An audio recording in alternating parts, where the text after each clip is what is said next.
Jesús reveló el destino oculto de las almas que no entraron al túnel de la luz. Esto fue silenciado. Hay un instante, apenas un parpadeo fuera del tiempo, en el que todo lo que crees saber sobre la muerte se pone a prueba. No ocurre en el hospital, ni frente a un juicio final con tronos y trompetas. Ocurre en silencio. Y Jesús, según antiguos testimonios que casi nadie menciona, dejó una advertencia precisa sobre ese segundo exacto. ¿Por qué nunca te la contaron? ¿Y por qué, justo ahora, tantas personas sienten que algo no encaja con la historia oficial? Imagina que, al morir, aparece una luz que promete paz absoluta. ¿Entrarías sin dudar? ¿Y si esa luz no fuera lo que aparenta? Más inquietante aún, ¿qué sucede con quienes deciden no seguirla? Hay una respuesta incómoda que no se predica los domingos y que fue apartada de los textos durante siglos. Quédate, porque lo que vas a escuchar no busca asustarte, sino prepararte. Durante generaciones se nos enseñó una versión simple del final. Se vive, se muere, se es juzgado y se va a un destino definitivo. Sin embargo, los primeros cristianos hablaban de algo más complejo. Advertir de engaños espirituales tan refinados que incluso personas profundamente conscientes podrían caer en ellos. Jesús no hablaba en metáforas vagas cuando alertó sobre impostores capaces de confundir a los más despiertos. La pregunta que casi nadie formula es obvia. ¿Por qué asumir que esas advertencias solo aplican mientras estamos vivos? Cuando la conciencia se desprende del cuerpo, no desaparece. Entra en un estado intermedio, donde las creencias, las expectativas y la claridad interior moldean la experiencia. Antiguas tradiciones y relatos modernos coinciden en un patrón, una sensación de tránsito, una presencia luminosa, una invitación a avanzar. Para la mayoría, ese pasaje se percibe como un regreso a casa. La emoción es tan envolvente que el pensamiento crítico se diluye. ¿Quién cuestionaría algo que se siente como amor puro? Pero aquí surge la grieta. Los textos más antiguos describen una estructura de poderes que operan más allá de lo visible, entidades que gobiernan sistemas y utilizan la apariencia de la luz para dirigir conciencias. No se presentan como monstruos, sino como guías. Adoptan las formas que tu mente reconoce, un maestro espiritual, un ser querido, una figura sagrada. ¿Casualidad o un espejo cuidadosamente diseñado? Durante los primeros siglos del cristianismo circularon escritos que detallaban estos procesos. Hablaban de jerarquías invisibles y de la importancia del discernimiento tras la muerte. Con el tiempo, esos textos fueron excluidos, no porque carecieran de valor, sino porque daban a las personas algo peligroso para cualquier institución: soberanía interior. Una comunidad que sabe cuestionar incluso en el más allá es difícil de controlar aquí. Ahora bien, rechazar la primera invitación luminosa no significa que el camino quede despejado. Al contrario, quienes no entran en ese pasaje inicial suelen experimentar otra oferta, más refinada, menos evidente. Ya no es un túnel deslumbrante, sino una apertura sutil, un portal elegante que se siente superior. Las presencias que acompañan esta opción no apelan a la devoción básica, sino al lenguaje del despertar. Te reconocen, te felicitan, te hablan de libertad, de salir del ciclo, de ayudar a otros. ¿No suena eso exactamente a lo que un buscador espiritual esperaría? La astucia está en la validación. Cuando alguien te dice que eres especial por no caer en la trampa obvia, baja tus defensas. Y así, sin coerción, aceptas una nueva narrativa que conduce al mismo punto: regresar. No como un ignorante, sino como un elegido con misión. El resultado no cambia, solo el rol: libertad o promoción dentro del mismo sistema. Algunos, desconfiando incluso de estas luces refinadas, optan por alejarse de todo brillo y avanzar hacia lo que parece vacío. La oscuridad se siente al principio como alivio. No hay voces, no hay formas, no hay promesas, solo espacio.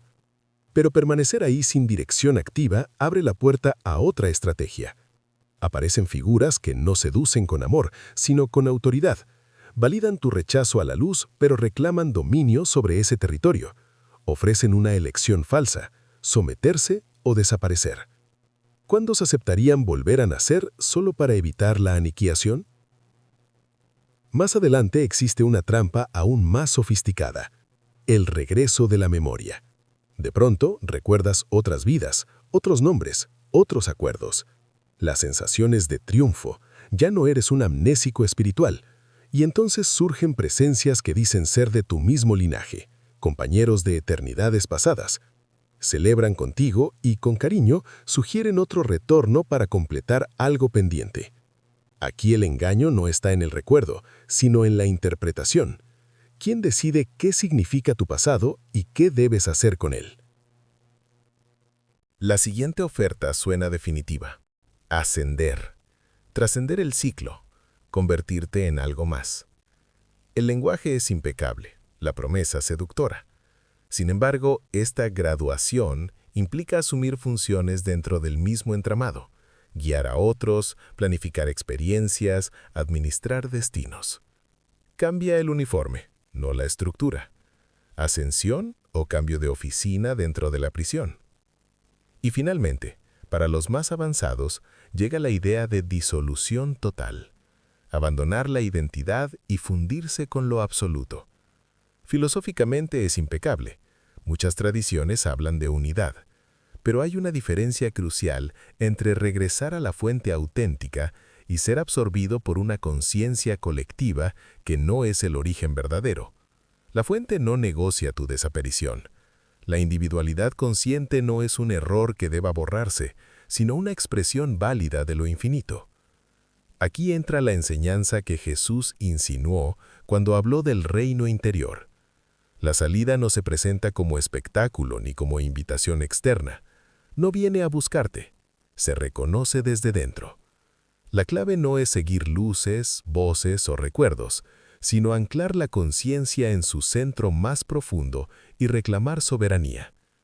No se trata de luchar contra entidades, sino de dejar de otorgarles autoridad. El protocolo es simple en esencia, aunque exige claridad. Tras la muerte, el primer acto es afirmar la propia conciencia, estabilizarse, no reaccionar. Luego, negar cualquier guía que no nazca del interior. Probar, cuestionar, no aceptar nada por apariencia. Mantener el enfoque en una frecuencia que no es emocional ni reactiva, sino un estado de presencia amorosa que no depende de estímulos. Desde ahí surge una atracción distinta, discreta, casi imperceptible, que no promete nada pero se siente auténtica. No es un camino señalado, es un reconocimiento. Jesús habló de moradas múltiples, de una continuidad donde la conciencia no se anula. También advirtió sobre poderes que ya habían sido despojados de su autoridad real. La victoria, según esa visión, no es algo que deba lograrse, sino asumirse. El engaño persiste solo mientras se cree en él. ¿Por qué nada de esto se enseña abiertamente? Porque una humanidad que comprende su soberanía más allá de la muerte deja de ser manejable aquí. Sin embargo, ese conocimiento nunca desapareció del todo. Sobrevivió en textos ocultos, en tradiciones marginales, y ahora, poco a poco, vuelve a emerger. La muerte llegará, inevitablemente. Lo que no es inevitable es caer en la confusión. Prepararse no significa vivir con miedo, sino con discernimiento. Observar cómo reaccionas ante la autoridad, la validación, la culpa y las promesas de recompensa mientras estás vivo es el entrenamiento real. Si esta historia removió algo en ti, pregúntate por qué.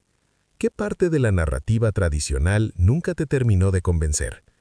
En los próximos videos exploraremos con más detalle estas enseñanzas olvidadas y cómo aplicarlas en la vida cotidiana para fortalecer esa claridad interior. Si quieres seguir profundizando, acompáñanos. Esto no termina aquí.